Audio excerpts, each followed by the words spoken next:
Hello, Radhe Radhe everyone. So आज हम पढ़ेंगे क्लास 9 का chapter number 5, that is the fundamental unit of life. So while examining a thin slice of cork, Robert Hooke saw that the cork resembled the structure of an honeycomb consisting of many little compartments. So Robert Hooke करके एक scientist हैं, उन्होंने Kock cell में देखा कि उसमें काफ़ी सारे हनीकॉम्ब स्ट्रक्चर जैसे और काफ़ी ज़्यादा लिटिल लिटिल कंपार्टमेंट्स है, काफ़ी ज़्यादा। कॉक is a substance which come from the bark of a tree. जो हमारा कॉक होता है वो बार्क ऑफ द ट्री से हमें ऑब्टेन होता है। This was in the year 1665 when Hooke made this chance observation through a self-designed microscope, जिसे उन्होंने ऑब्जर्व किया था खुद के बनाए हुए माइक्रोस्कोप से। Robert Hooke call this boxes cells, उन्होंने इसे नेम किया cell. Cell is a Latin word for a little room, उसका मीनिंग होता है little room. This may seem to be very small and insignificant incident but it is very important in the history of the science. ये काफ़ी important हो गया हमारे history of science में cell की discovery. This was the very first time that someone had observed that living things appear to consist of separate units. The use of the word cell to describe this unit is being used till this day in biology. आज भी हम cell के term हम use करते हैं। सो हमारा अगला topic है what are living organisms are made up of. So अब हम यहाँ देखेंगे कि what do we observe as we look through the lenses? Can we draw the structure that we are able to see through the microscope on an observation sheet? Does it look like? So ये हमारा ये cell of an onion peel है। इसमें यहाँ पे ये आप देख सकते हैं सेल बना हुआ है और ये हमारे न्यूक्लियस है। सो अगले पेज पे हम देखते हैं we can try preparing temporary mounts of peel of onion of different sizes. हम टेम्परेरी माउंट्स हम प्रिपेयर कर सकते हैं खुद से of peel of onion of different sizes के हम बना सकते हैं। What do we observe? Do we see similar structure और डिफरेंट स्ट्रक्चर? सो हम आगे देखेंगे what are these structures. So these structure look similar to each other. ये स्ट्रक्चर होते हैं इनके काफ़ी काइंड ऑफ सिमिलर दिखते हैं। Together they form a big structure like an onion bulb. और ये सब मिल के मतलब जितने भी सिमिलर स्ट्रक्चर है मिल के एक अनियन बल्ब फॉर्म करते हैं।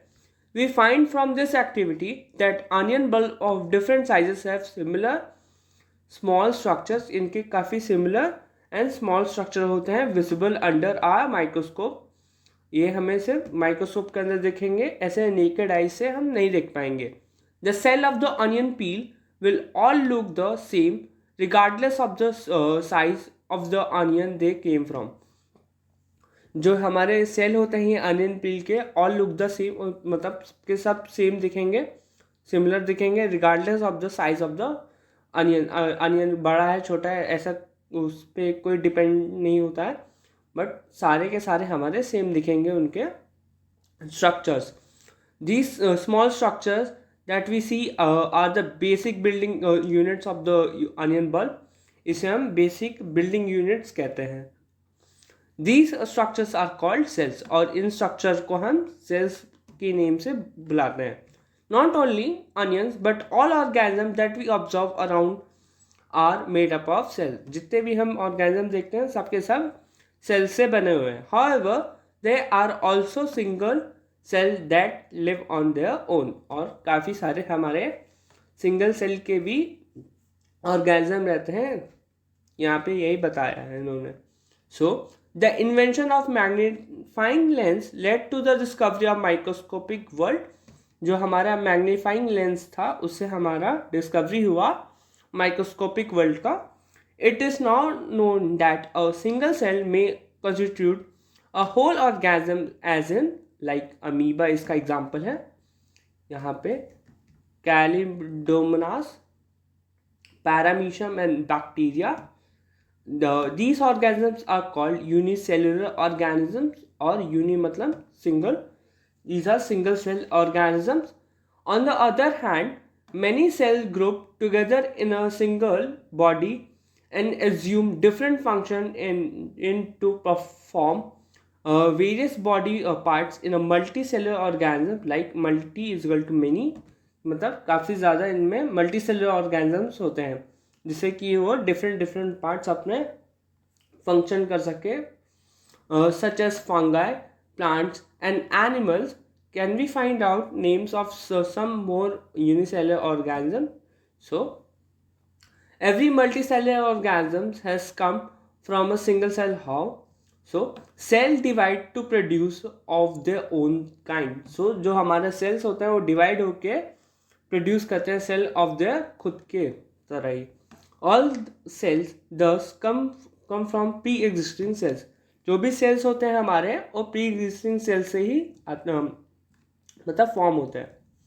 से हम देख सकते हैं various cells from the human body. ये हमारा नर्व सेल है, ये बोन सेल है, that is sperm, that is fat cell, that is blood cells, ये स्मूथ मसल सेल है and that is ovum. So हम आगे देखते हैं. The shape and the size of the cell are related to the specific function they perform. So जो हमारा shape and size होगा cell का वो स्पेसिफिक फंक्शन क्या परफॉर्म कर रहा है हमारा ऑर्गेनिज्म उस पर डिपेंड होगा. Some cells like amoeba have changing shapes. जो हमारा अमीबा होता है उसका शेप चेंज होते रहता है. In some cases the cell shape could be more or less fixed and peculiar for a particular type of cell. For example, like nerve cell have a typical shape, so इनका shape हमारा fixed रहता है. Each living cell has the capacity to perform certain basic functions that are characteristics of all the living form. So कुछ ना कुछ वो perform करेगा हमारा cell, ऐसा function होता है हमारे cell का. How does a living cell perform these basic functions? So we know that there is a division of labor in a multicellular organism such as human beings. So हमारे जो भी काम होते हैं जो बांट दिए जाते हैं, मतलब कि हमारे लाइक हैंड्स के सेल्स का कुछ और काम होता है एंड हमारे माउथ के सेल्स के कुछ और काम होता है. ऐसे ही डिविजन ऑफ लेबर हो जाता है. This means that different parts of the human body perform different functions. So यही बता रहा था मैं कि जो हमारे different parts होते हैं हमारी human body के और different function perform करते हैं. The human body has a heart to pump blood, a stomach to digest food. यहाँ पे बता रहे हैं कि जो हमारा हार्ट होता है ब्लड पंप करता है और जो हमारा स्टमक होता है डाइजेस्ट हमारा फूड करता है and so on. Similarly, division of labor is also seen with a single cell. So हम single cell में भी हम देख सकते हैं ये जो division of labor वाली चीज़. In fact, each such cell has got certain specific component within it, cells as organelles. So हमारे cell के अंदर भी specific components होते हैं. Each kind of cell organelle perform a special function. जो हमारे cell organelles होते हैं वो भी एक स्पेशल फंक्शन परफॉर्म करते हैं, such as making new material in the cell. और वो जो हमारे सेल ऑर्गेनेलीज होती हैं वो न्यू मटेरियल फॉर्म करती हैं हमारे सेल्स में, clearing up the waste material from the cell and so on. और वो हमारे सेल से जितने भी वेस्ट मटेरियल है उनको भी हटाती हैं. A cell is able to live and perform all its function because of this cell organelles. इन ऑर्गेनेलीज के वजह से जो हमारी सेल होती है वो जी पाती है एंड परफॉर्म कर पाती है अपने सारे functions. These organelles together constitute the basic unit called the cell. और ये सब मिल के एक सेल बनाते हैं. It is interesting that all cells are found to have the same organelles. और जितने भी हमारे सेल्स होते हैं उनके पास सेम ऑर्गेनेलीज होती हैं, no matter what the function is और what organism they are found in. ऐसा नहीं होता कि अगर यूनिसेलुलर तो उनका अलग, मल्टी सेलुलर अलग, बट उनके जो सेल के जो ऑर्गेनेलीज होती हैं वो सेम होते हैं. सो हमारा अगला टॉपिक है what is a cell made up of, what is the structural organization of cell. So we saw the cell has special components called organelles. So हमने ऊपर देखा था सेल के पास एक स्पेशल कंपोनेंट होता है, उसे हम ऑर्गेनेलीज कहते हैं. How is cell organize? If we study a cell under a microscope, we will come across three features is almost that every cell has plasma membrane, nucleus and cytoplasm. So हमारे जितने भी cell होते हैं उनके पास three components हमेशा होते हैं, like plasma membrane, nucleus and cytoplasm. Then all activity inside the cell and interaction of cell with its environment are possible due to these features. जितने भी इंट्रैक्शन हो पाते हैं सेल के विथ एनवायरनमेंट, ये पॉसिबल हो पाते हैं इन्हीं like plasma membrane, nucleus and cytoplasm की हेल्प से. सो हम आगे देखते हैं. हमारा अगला टॉपिक है प्लाज्मा मेम्ब्रेन और cell membrane. So this is the outer most covering of the cell that separates the content of the cell from its external environment. So ये outermost covering होता है सेल का जो separate करता है हमारे content of cell से from the external environment से बचा के रखता है. The plasma membrane allow or permits the entry and exit of some of the material in and out of the cell. So ये allow करता है और permit करता है कुछ ही चीज़ों को materials को in and out of the cell. It also prevents movement of some of the other materials. और ये prevent करता है कुछ movement को, मतलब like minerals को from in and out of the cell. The cell membrane therefore is called a selectively permeable membrane क्योंकि ये कुछ ही चीज़ों को allow और permit करता है अंदर बाहर जाने के लिए. How does the movement of the substance take place into the cell? How do substance move out of the cell? So हम ये जानेंगे अब. So, some substances like carbon dioxide, oxygen can move across the cell membrane by the process of diffusion. So, जो हमारे substance होते हैं like carbon dioxide, oxygen, वो move across कर सकते हैं through our cell membrane through the process of diffusion. We have studied earlier the process of diffusion in earlier chapters. We saw that there is a spontaneous movement of a substance from a region of high concentration to the region where is low concentration. So continuous movement होता रहता है substance का हमारे from the region of high concentration to the region of low concentration. Something similar to this happens in a cell when, for example, substance like CO2, which is a cellular waste and requires to be excreted out by the cell. So जो हमारे कुछ examples हैं like CO2 जो हमारे kind of cellular waste होते हैं उसे हमारे जो सेल्स होते हैं एक्सक्रीट आउट कर देते हैं. Accumulates in high concentration inside the cell. इनकी कॉन्सेंट्रेशन हाई होती है inside the cell. In the cell external environment the concentration of CO2 is less as compare to the inside the cell. जो इन CO2 की concentration externally low होती है as compared to inside the cell. As soon as there is a difference of concentration of CO2 inside and outside of the cell, CO2 move out of the cell from a region of high concentration to a region of low concentration outside the cell by the process of diffusion. So उससे अगर जब हमारा difference हो जाएगा concentration of CO2 में और inside and outside of the cell, जो हमारा CO2 होगा वो मूव आउट हो जाएगा हमारे सेल से from a region of high concentration to a region of low concentration outside the cell by the process of diffusion के प्रोसेस से. सिमिलरली हमारा O2 भी एंटर करता है हमारा cell enters the cell by the process of diffusion when the level or concentration of O2 inside the cell decreases. ये हमारा जो O2 भी सिमिलरली हमारे इसी तरह एंटर करता है हमारे सेल में bye the process of diffusion. और जब हमारे लेवल और कॉन्सेंट्रेशन हमारे O2 का इनसाइड द सेल डिक्रीज हो जाएगा, so thus diffusion plays an important role in gases exchange between the cell as well as the cell and its external environment. उस समय जो हमारा डिफ्यूजन होगा एक काफ़ी इम्पॉर्टेंट रोल प्ले करेगा in the gases exchange between the cells के बीच में as well as the cell and the external environment के बीच में भी एक काफ़ी इम्पॉर्टेंट रोल प्ले करेगा. water also obeys the law of diffusion. जो हमारा वाटर होता है वो फॉलो करता है law of diffusion. The movement of water molecules through such a selectively permeable membrane is called osmosis. And इस प्रोसेस को हम ऑस्मोसिस कहते हैं. सो हम आगे देखते हैं. The movement of water across plasma membrane is also affected by the amount of substance dissolved in water.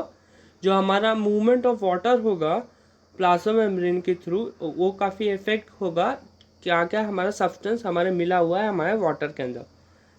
Thus, osmosis is a net diffusion of water across a selectively permeable membrane towards a higher concentration. So, osmosis a kind of net diffusion होता है, net diffusion of water होता है through of selectively permeable membrane. मतलब कुछ ही चीज़ों को अंदर से बाहर, बाहर से अंदर ऐसे जाने देता है towards a higher solute concentration, from high concentration to low concentration. What will happen if we put an animal cell or a plant cell into a solution of sugar or a salt in water? So, one of the following three things could happen. इनमें से कोई एक चीज़ मतलब तीन चीज़ हो सकती है इनमें से. If the medium surrounding the cell has a higher concentration than the cell, meaning the outside solution is very dilute, the cell will gain water by the osmosis. Such a solution is known as hypotonic. इसमें जो हमारा medium होगा surrounding cell है ज़्यादा उसका concentration काफ़ी ज़्यादा रहेगा, हाई वाटर कॉन्सेंट्रेशन. इससे हमारा जो सेल होगा वो गेन वाटर करेगा ज़्यादा as compare to lose water. मतलब वाटर ज़्यादा लूज नहीं करेगा, गेन ही करेगा ज़्यादा. Water molecules are free to pass across the cell membrane in both direction. इसमें जो हमारा सेल होगा उसमें आराम से पास हो सकता है हमारा water from both the side, from both the direction. But the more water will come into the cell then will leave. इसमें ज़्यादा वाटर गेन करेगा हमारा सेल एज कम्पेयर टू मतलब पानी को लीव करने की जगह. The net overall result is that the water enters the cell is slightly to swell up. इसमें जो हमारा जो सेल होगा स्वेल अप करेगा, फूल जाएगा. इफ सेकेंड पॉइंट है if the medium is exactly the same water concentration as the cell. इसमें हमारा सेकेंड पॉइंट ये कह रहा है कि हमारा जो मीडियम है एग्जैक्टली सेम हो जाए as the same as the water concentration as the cell की. जितना भी कॉन्सेंट्रेशन सेल का है उतना ही हमारा कॉन्सेंट्रेशन मीडियम का भी हो जाए. So there will no movement of water across the cell membrane. Such a solution known as isotonic solution. और ऐसे सॉल्यूशन को हम आइसोटोनिक सॉल्यूशन कहते हैं. Water crosses the cell membrane in both direction. इसमें भी हमारे जो वाटर होगा वो क्रॉस करेगा in both direction, but the amount going is in the same as the amount going out. So इसमें हमारा जो सेल जितना वाटर लेगा उतना ही वाटर लीव कर देगा. So there will be no overall movement of the water. So the cell will stay the same size. इसमें जो हमारा सेल होगा उसका साइज सेम ही रहेगा. Then a third point is if the medium has a lower concentration of water then the cell. अगर हमारे medium का ही कॉन्सेंट्रेशन ऑफ वाटर हमारा कम होगा then the cell, meaning it is very concentrated solution, the cell will lose water by the process of osmosis. So इसमें हमारा जो cell होगा वाटर लूज करेगा and such a solution is known as hypertonic solution. So ऐसे solution को हम hypertonic solution कहते हैं. Again water crosses the membrane in both direction. इसमें भी हमारे जो वाटर होगा क्रॉस करेगा in both direction, but this time more water will leave the cell then the enter it. इसमें हमारा जो सेल में हमारा जो वाटर होगा वो वाटर हमारा ज़्यादा लीव हो जाएगा as compare to enter it. Therefore the cell will shrink. इसमें हम जो सेल होगा सिकुड़ जाएगा. दस osmosis is a special case of diffusion through a selectively permeable membrane. So osmosis kind of special case है हमारा diffusion का through a selectively permeable membrane. Then unicellular fresh water organisms and most plant cells tend to gain water through osmosis. जितने भी हमारे unicellular fresh water organisms होते हैं हमारे mostly plants and वो एक्सटेंड करते हैं, वाटर गेन करते हैं through the process of osmosis. Absorption of water by plant roots is also an example of osmosis. ये भी एक काइंड ऑफ एग्जाम्पल है हमारा ऑस्मोसिस का. Thus, diffusion is important in exchange of gases and water in the life of cell. जो हमारा diffusion एक काफ़ी इम्पॉर्टेंट हो जाता है in exchange of gases में and water in the life of the cell. In addition to this, the cell also obtain nutrition and nutrition from environment. So cell हमारा gain करता है nutrition from environment. Different molecules move in and out of the cell through a type of transport requiring use of energy. So जो हमारे molecules होते हैं in and out होते हैं हमारे cell के through a type of transport requiring use of. जितना भी हमारे एनर्जी चाहिए होगा हमारे सेल को उतना वो लेगा, और उसे अगर एक्सक्रीट आउट करना होगा तो अब अपने सेल से बाहर निकाल देगा, एक्सक्रीट आउट कर देगा. The plasma membrane is flexible and is made up of organic molecules called lipids and proteins. जो हमारा प्लाज्मा मेम्ब्रेन होता है वो हमारे बना होता है लिपिड्स एंड प्रोटीन से. However, we can observe the structure of the plasma membrane only through electron microscope. So हम जो plasma membrane का structure है हमसे electron microscope से ही देख सकते हैं. Then the flexibility of the cell membrane also enables the cell to engulf in food and other material from the external environment.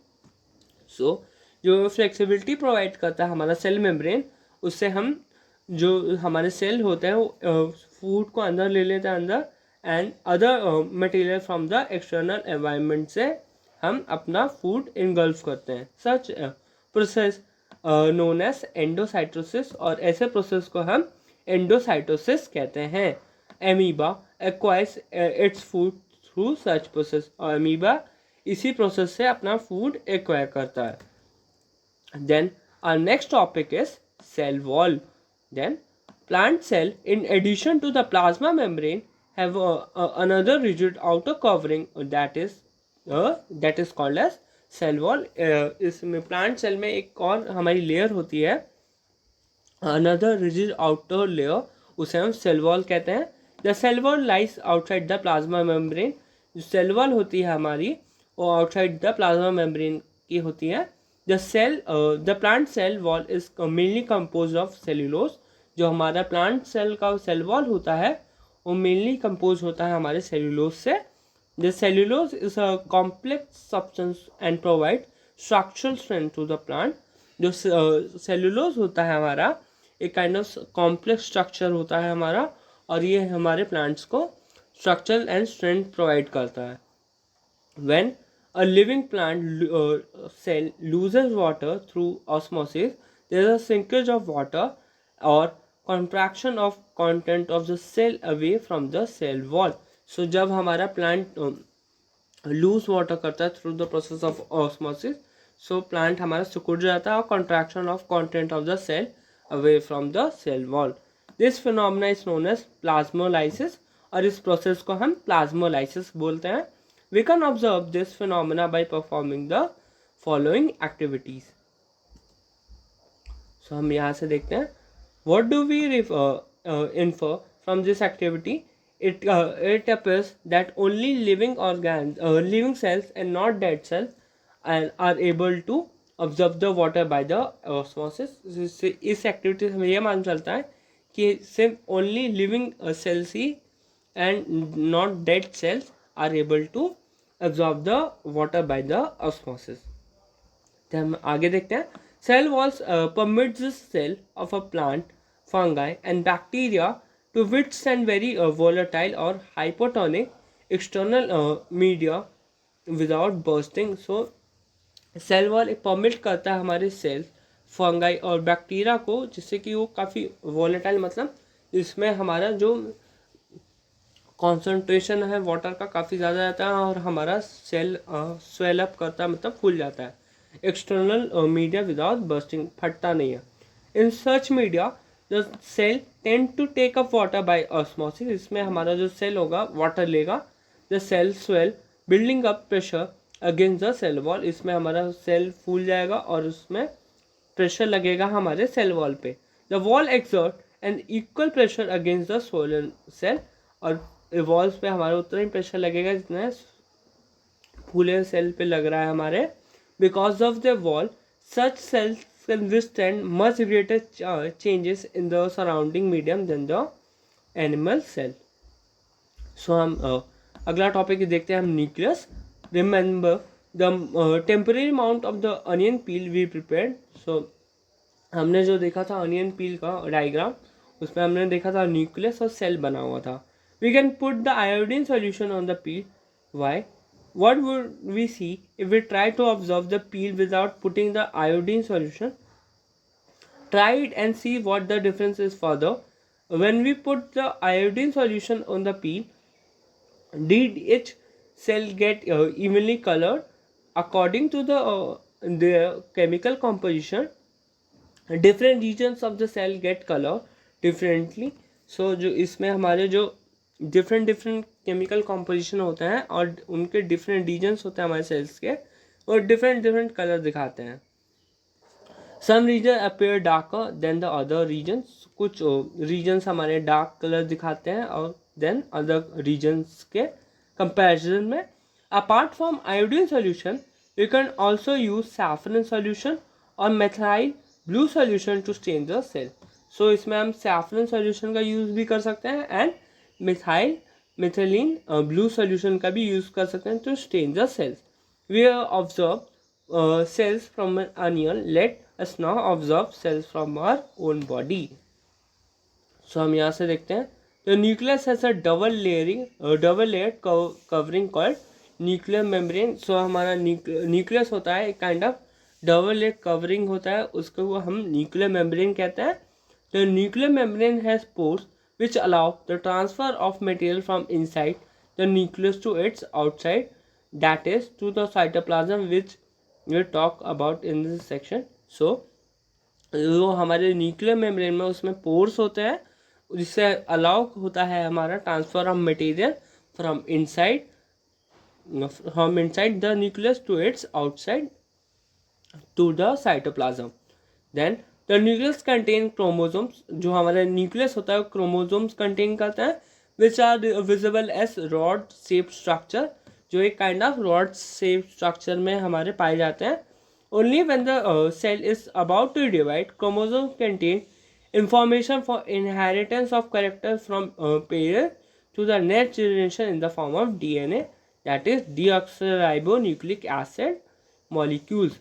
सो जो हमारे क्रोमोसोम्स पे उसमें हमारी इंफॉर्मेशन रहती है ऑफ इनहेरिटेंस ऑफ कैरेक्टर्स जो हमें पास ऑन होती है हमारी parents to next generation. Then chromosomes are composed of DNA and proteins. जो हमारे क्रोमोसोम्स होते हैं वो composed of DNA and proteins होते हैं.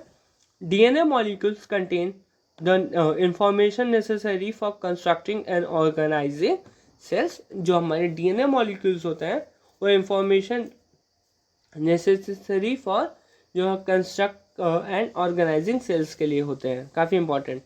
Functional segment of DNA are called genes. जो फंक्शनल सेगमेंट्स होते हैं हमारे DNA के उसे हम जीन्स कहते हैं. In a cell which is not dividing, this DNA is present as a part of a chromatin material. Then chromatin material is a visible and entangled mass of thread like structure. जो हमारा chromatin material होता है एक kind of visible और एक entangled मास होता है like जो धागा नहीं होता थ्रेड, उस तरह का स्ट्रक्चर होता है. Whenever the cell is about to divide, the chromatin material get organized into chromosomes. जो हमारे क्रोमेटिन मटेरियल्स होते हैं वो ऑर्गेनाइज हो जाते हैं as an chromosome. The nucleus plays a central role in a cellular reproduction. The process by which a single cell divides and forms into two cells, it is also playing a crucial part along with the environment in determining the cell will develop and what it will form, exhibit a majority by directing the chemical activities of the cell. So जो हमारा nucleus होता है काफ़ी central role play करता है in cellular reproduction में. The process by which a single cell, जो हमारा सिंगल सेल वो डिवाइड हो जाएगा एंड फॉर्म कर लेगा two new cells. It also plays a crucial part along with the environment. ये हमारा एक और क्रूशल पार्ट प्ले करता है विद एनवायरनमेंट के साथ भी, in determining the way the cell will develop and what form it will exhibit at maturity by directing the chemical activities of the cell. So हम आगे देखते हैं. In some organism like bacteria, the nuclear regions of the cell may be purely defined due to absence of nuclear membrane. So जो हमारे कुछ organisms होते हैं like bacteria, उसमें हमारा जो न्यूक्लियर रीजन है काफ़ी पुअरली डिफाइन होता है और एब्सेंस भी होता है क्योंकि उसमें हमारा न्यूक्लियर मेम्ब्रेन नहीं होता है. Such an undefined nuclear region containing only nucleic acid is called nuclide.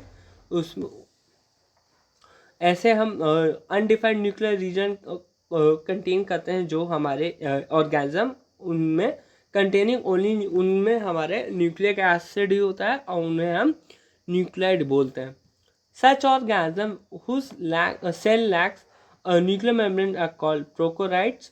उन्हें हम जो भी ऑर्गेनिज्म में हमारे न्यूक्लियर मेम्ब्रेन नहीं होते हैं उन्हें हम प्रोकैरियोट्स बोलते हैं. Organism with cells having a nuclear membrane are called eukaryotes. जिन भी ऑर्गेनिजम्स के अंदर हमारे न्यूक्लियर मेम्ब्रेन होता है उन्हें हम यूकैरियोट्स बोलते हैं. Prokaryote cells are also lack most of the other cytoplasmic organelles. और जो हमारे जो प्रोकैरियोटिक सेल्स होते हैं उसमें वो काफ़ी लैक करते हैं हमारे लाइक साइटोप्लाज्मिक ऑर्गेनेलीज में भी उसमें नहीं होते हैं हमारे. तो हम यहाँ से देखते हैं present in the eukaryotic cells में हमारे होते हैं cytoplasmic organelles. Many of the function of the such organelles also perform by poorly organised parts of the cytoplasm. So इसमें हमारे जो भी ऑर्गेनेलीज होते हैं उसे परफॉर्म करना पड़ता है पुअरली ऑर्गेनाइज पार्ट्स जो भी हमारे होते हैं साइटोप्लाज्म को ही परफॉर्म करना पड़ता है. मतलब पुअरली जो भी हमारे पुअरली ऑर्गेनाइज पार्ट्स होते हैं हमारे साइटोप्लाज्म के अंदर.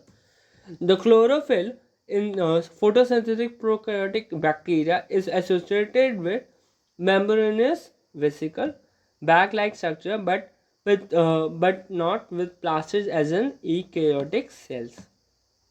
Then हम अगला टॉपिक हम देखते हैं that is cytoplasm. When we look at the temporary mounts of the onion peel, well as human cheek cells, we can see a large region of each cell enclosed by the cell membrane. So हम देखते हैं कि हमारा जो काफ़ी large region होता है वो कवर रहता है बाय एनक्लोज रहता है मतलब by the cell membrane. This region takes up the very little strain and it is also called cytoplasm. So हमारा जो cytoplasm एक kind of fluid content होता है inside the plasma membrane. So it also contain many specialized organelles. इसके अंदर काफ़ी सारे specialized organelles हमें मिलती हैं. Each of these organelles perform a specific function of the cell. और ये जो हमारे सेल ऑर्गेनेलीज होती हैं स्पेसिफिक फंक्शन परफॉर्म करती हैं for the cell. So cell organelles are enclosed by the cell membrane. In prokaryotic beside the absence of defined nuclear region. So जो हमारे प्रोकैरियोटिक सेल्स होते हैं हमने पढ़ा था अभी उनमें हमारा न्यूक्लियर रीजन नहीं होता है. The membrane bound organelles are also absent. इनमें हमारे जो मेम्ब्रेन बाउंड ऑर्गेनेलीज होती हैं वो भी एब्सेंट होती हैं. On the other hand the eukaryotic cells have nuclear region as well as membrane enclose organelles हमें मिलती हैं in the eukaryotic cells. The significance of membrane can be illustrated with the example of viruses. इसे हम समझा सकते हैं अपने by the example of viruses का एग्जांपल लेके. Viruses lack any membrane and hence do not show characteristics of life until they enter the living body and use its cell machinery to multiply. So viruses as हम dead cells ही मानते हैं but जब वो किसी living organism में अगर वो enter कर जाती हैं तो फिर वो ऐसा kind of host act करती हैं और फिर उस समय हम उन्हें living लिविंग की तरह हम ट्रीट करते हैं कि लाइक हमारा जो कोविड है कोविड। सो फिर हमारा अगला टॉपिक है that is cell organelles. So every cell has a membrane around it to keep its content separate from the external environment. So हर एक सेल के पास एक काइंड ऑफ मेम्ब्रेन होता है around two keep it content separate करने के लिए from its external environment. Then large and complex cells including cells from multicellular organisms need a lot of chemical activity to support their complicated structure and function. So जो भी हमारे large और complex cells होते हैं including from multi cellular organism के, उनमें काफ़ी सारी केमिकल एक्टिविटीज़ होती हैं to support their complicated structure and function. Then to keep this activity of different kinds separate from each other, these cell use membrane bound little structure जिससे कि separate कर सकें from each other. these cell use membrane bound little structure use करती है हमारी ये cells और organelles within themselves. This is one of the feature of eukaryotic cells that distinguish from prokaryotic cells. ये kind of distinguish feature होता है हमारा eukaryotic cells from eukaryotic cells that distinguish from the prokaryotic cells. Some of these organelles are visible only with an electron microscope. कुछ हमारी जो cell organelles होती हैं सिर्फ हमें इलेक्ट्रॉन माइक्रोस्कोप में ही हमें दिखती हैं. We have talk about nucleus in the previous section. हमने न्यूक्लियस की बात की अभी प्रीवियस सेक्शन में. हमने some important examples of cell organelles which we discuss now are endoplasmic reticulum, Golgi apparatus, lysosomes, mitochondria, plastids. They are important because they carry out some very crucial functions in cells. So ये हमारे cell organelles हैं like endoplasmic reticulum, Golgi apparatus, lysosomes, mitochondria, plastids. और ये काफ़ी important होते हैं क्योंकि ये कैरी आउट करते हैं कुछ very important functions in our cells. Then हम आगे देखेंगे यहाँ से. Then first topic is endoplasmic reticulum. Then the endoplasmic reticulum is a large network of membrane bound tubes and sheets. जो हमारे endoplasmic reticulum होते हैं kind of large network of membrane bound tubes होती हैं एंड शीट्स के form में हमें मिलती हैं. It looks like a long tubules और अ राउंड और ऑब्लॉन्ग बैग्स वेसिकल्स के फॉर्म से हमें मिलती हैं ये. The ER is similar in structure to the plasma membrane. जो हमारा एंडोप्लाज्मिक रेटिकुलम है वो सेम होता है एज कम्पेयर टू द, मतलब उसका स्ट्रक्चर सेम होता है as compare to the plasma membrane. There are two types of ER. One is RER that is rough endoplasmic reticulum and SER that is smooth endoplasmic reticulum. जो हमारा RER होता है looks rough under microscope because it has particles called ribosome attach to it. जो हमारे RER होते हैं that is rough endoplasmic reticulum, उनके particles rough इस तरह दिखते हैं क्योंकि उनमें राइबोसोम्स अटैच होते हैं उनके सरफेस पे. The ribosomes which are present in all active cells are the sites of protein manufacture. इससे जो हमारे राइबोसोम से हमारे प्रोटीन मैन्युफैक्चरिंग में काफ़ी हेल्प होती है. The manufactured proteins are then sent to the various places in the cell depending on their needs. और ये जो भी हमारे जो प्रोटीन्स होते हैं सेंड की जाती हैं टू वेरियस सेल्स जितने भी उन सेल्स की नीड होती है using the ER, using the endoplasmic reticulum.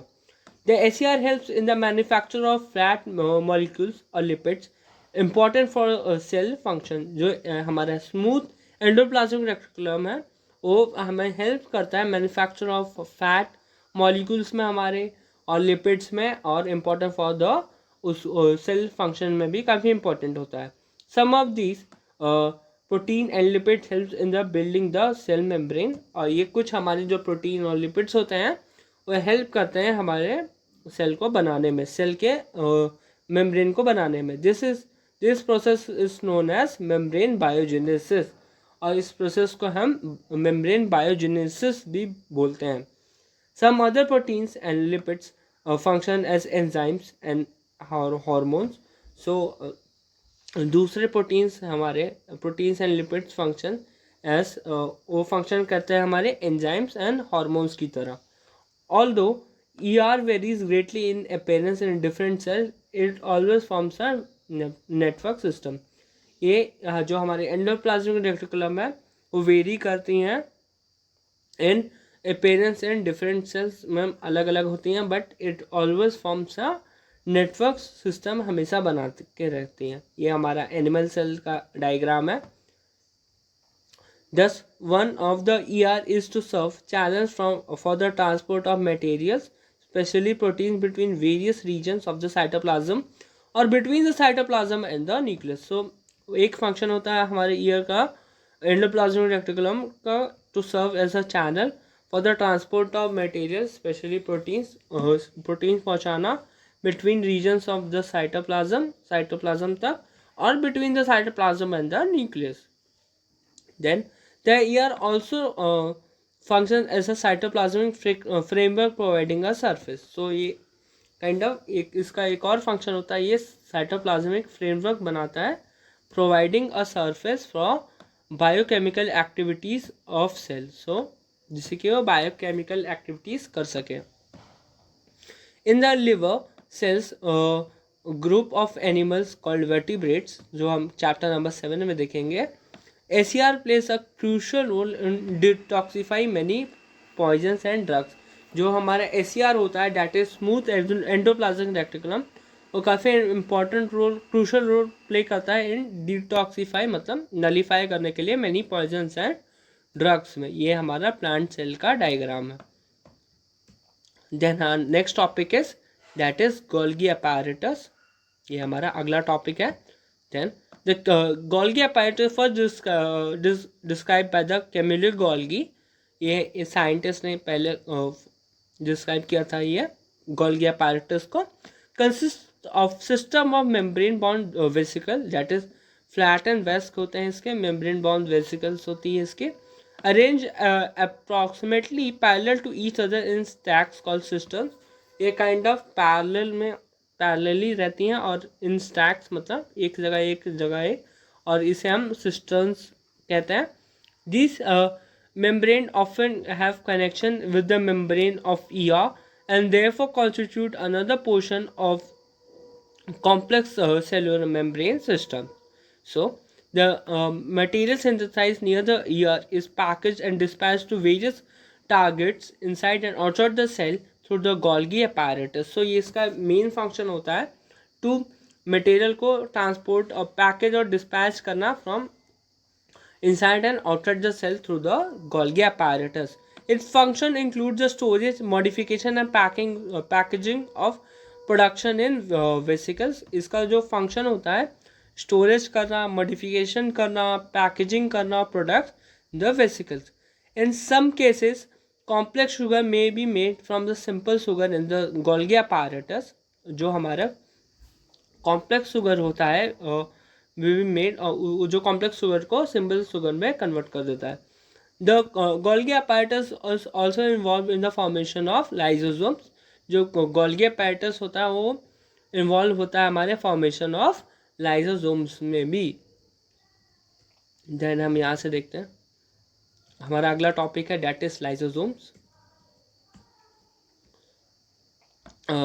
Structurally lysosomes are membrane bound sacs filled with digestive enzymes. So ये kind of membrane bound sacs होती हैं हमारी, इसमें हमारे digestive enzymes हमें पाए जाते हैं. These enzymes are made by the RER. ये जो हमारी enzymes होती हैं ये बनी होती है हमारी rough endoplasmic reticulum से. Lysosomes are kind of weird disposal system of a cell. जो हमारे लाइसोसोम्स होते हैं kind of waste disposal systems होती है हमारी सेल्स की. These are help to keep the cell clean by digesting any foreign material as well as worn out cells organelles. So ये kind of digestive clean करने के लिए मतलब हमारी सेल्स को रहती हैं और ये डाइजेस्ट कर जाती हैं हमारी foreign material as well as जो हमारी जो भी हमारे वॉर्न आउट सेल्स होती हैं ऑर्गेनेलीज होती हैं उनको भी साफ़ कर देती हैं, मतलब डाइजेस्ट करके. Foreign materials entering the cell such as bacteria or food as well as old organisms end up in the lysosomes or end up हो जाती हैं हमारी lysosomes में, which breaks complex substance into simpler substance, जो हमारी complex substance को हम simpler substance में convert कर देती हैं break करके, क्योंकि इनके पास digestive enzyme काफ़ी अच्छा होता है. Lysosomes are able to do this because they contain powerful digestive enzymes capable of breaking down all organic materials. So इनके पास एक काफ़ी अच्छा पावरफुल डाइजेस्टिव एंजाइम होता है, चलते ये कैपेबल होती हैं breaking down all the organic materials.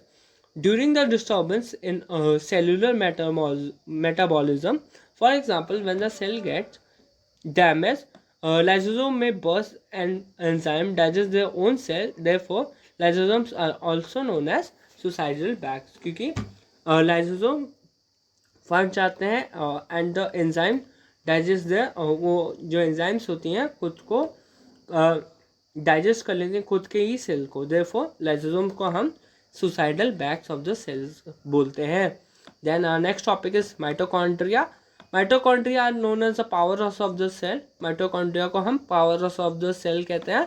Mitochondria have two membrane covering. So mitochondria के दो कवरिंग्स होती हैं, मेम्ब्रेन कवरिंग्स होती है. The outer covering is porous while the inner is deeply folded. So हमारा outer covering porous होता है हमारा माइटोकॉन्ड्रिया का, and inner is deeply folded होते हैं हमारे. These folded increase the surface area for the ATP generation for the chemical reaction. So ये fold हमारी increase करती है हमारी surface area, इससे generate होता है हमारी chemical reaction. The energy required for various chemical activities needed for life is released by the mitochondria in the form of ATP, that is adenosine triphosphate molecules. जो भी हमारी बॉडी को जो भी केमिकल एक्टिविटीज़ करने के लिए जो भी एनर्जी चाहिए होती है वो रिलीज होती है फ्रॉम द माइटोकॉन्ड्रिया से in the form of ATP, that is adenosine triphosphate molecules के फॉर्म में. ATP is the energy currency of the cell. ATP हमारा एक kind of energy currency of the cell होता है.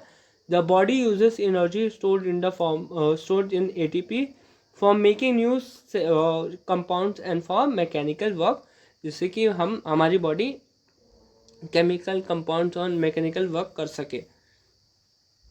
Mitochondria are strange organelles in sense they have their own DNA and ribosomes. Mitochondria खुद का ही DNA and ribosomes होते हैं. Therefore, mitochondria are able to make their own proteins. So mitochondria अपना खुद का ही protein बना सकता है. So हमारा अगला टॉपिक है that is plastids. Plastids are present only in plant cell. ये सिर्फ प्लांट सेल में पाए जाते हैं. There are two types of plastid, that is chromoplast that are color plastids and leucoplasts that are white or colorless plastids. So chromoplasts containing the pigment chlorophyll are known as chloroplasts. So इसमें हमारा chlorophyll पाया जाता है, इसी चलते हैं हम chloroplast कहते हैं इसे. Chloroplast are important for photosynthesis in plants. ये काफ़ी इंपॉर्टेंट होता है हमारे photosynthesis in plants. Chloroplast also contains various yellow or orange pigments in addition to chlorophyll. इसमें हमारे येलो और ऑरेंज पिगमेंट्स हमें देखने को मिलते हैं addition to chlorophyll. Leucoplasts are primarily organelles in which materials such as starch, oil, protein, granules are stored. So leucoplasts हमारी organelles होती है, इसमें हमारे starch, oil and protein granules stored होते हैं. The internal organization of the chloroplast consists of numerous membrane layers embedded in the material called stroma. So जो हमारा internal organisation होता है हमारा क्लोरोप्लास्ट का, उसमें काफ़ी न्यूमरस मेम्ब्रेन्स लेयर्स हमें पाई जाती हैं, एम्बेडेड होती हैं उसमें, और उस मटेरियल को हम स्टोमा कहते हैं. These are similar to mitochondria in external structure like mitochondria. ये भी काफ़ी हद तक माइटोकॉन्ड्रिया के स्ट्रक्चर की तरह सेम होती है like the mitochondria. Plastid also have their own DNA and ribosomes. Plastid के भी खुद के DNA राइबोसोम्स होते हैं, सो ये भी अपने खुद के प्रोटीन्स बना सकते हैं. Then our next topic is vacuoles.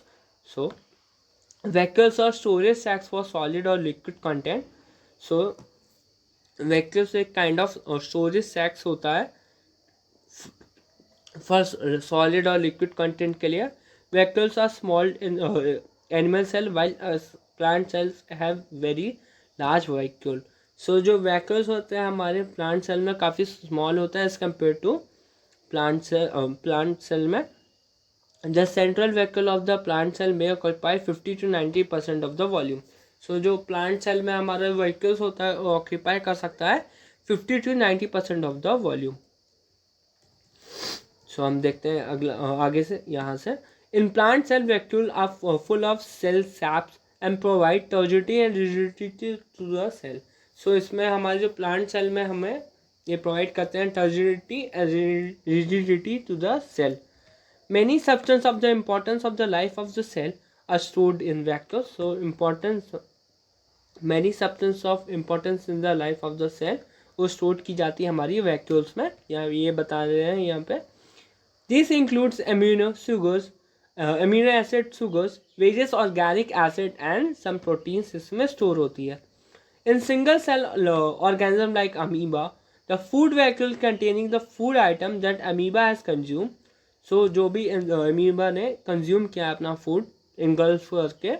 In some unicellular organism, specialized vacuoles also play important roles in expelling excess water and some waste from the cell. So in कुछ unicellular organism में कुछ specialized vacuoles होते हैं वो काफ़ी important role play करते हैं in spelling water, मतलब अगर ज़्यादा खाली है तो बाहर निकालना water and some waste from the cell. So फिर यहाँ से देखते हैं. Each cell thus acquires its structure and ability to function because of the organisation of its membrane and organisation in specific ways. So each cell का हमारा एक kind of structure and ability होता है कुछ परफॉर्म करने के लिए because organisation of its membrane and organelles in specific way में ही परफॉर्म करती हैं. Thus the cell has a basic structural and structural organisation होता है हमारा cell. This helps the cell to perform function like respiration, obtaining nutrition and clearing of waste material और forming new proteins में हमें help करता है. Thus the cell is the fundamental structural unit of organism. It is also the basic functional unit of life. So cell हमारा fundamental structural unit of living organism होता है. It is also the basic functional unit of life हमें हमारा होता है. Then our next topic is cell division. New cells are formed in organisms in order to grow. So हमारे new cells form होते हैं in order to grow, to replace old dead and injured cell से हमारी replace हो जाती हैं और अगर मर गई हैं तो फिर से हमारी न्यू सेल्स फॉर्म होती हैं. And to form gamete required for reproduction, और गैमीट्स फॉर्म होते हैं for reproduction. The process by which new cells are made are known as cell division. इस प्रोसेस को हम सेल डिविजन कहते हैं. There are two main types of cell division are mitosis and meiosis. दो types होती हैं हमारी cell division की. The process of cell division by which most of the cell divide for growth is called mitosis. जो mostly हमारी जो sales होती हैं डिवाइड होती हैं ग्रोथ के लिए, that is for called mitosis. In the process of each cell called mother cell then divide to form two identical daughter cells. The daughter cells इसमें हमारी दो daughter cells form होती हैं. The daughter cells have the same number of chromosomes as the mother cell. इसमें हमारी जो भी हमारी जो daughter cells होती हैं उनके पास सेम नंबर ऑफ क्रोमोसोम्स होती है जितने हमारा जो मदर सेल के पास होता है. It helps in the growth and repair of the tissue in organism. ये हेल्प करती है हमारी ग्रोथ और repair of tissues in organism में. Then specific cells of reproductive organs or tissue in animal and plant to divide gametes which after fertilization give rise to offerings. So then हम यहाँ से देखते हैं they divide by different process called meiosis. So ये यहाँ पे ये different process से divide होते हैं. This involves two consecutive division. When a cell divided by meiosis, it produces 4 new cells instead of 2. यहाँ पे 4 न्यू डॉटर सेल्स फॉर्म होती हैं. The new sales one have half the number of chromosome than the other of mother cells. So इसमें एक जो sales होती हैं हमारी डॉटर सेल, उसके पास हाफ ऑफ नंबर ऑफ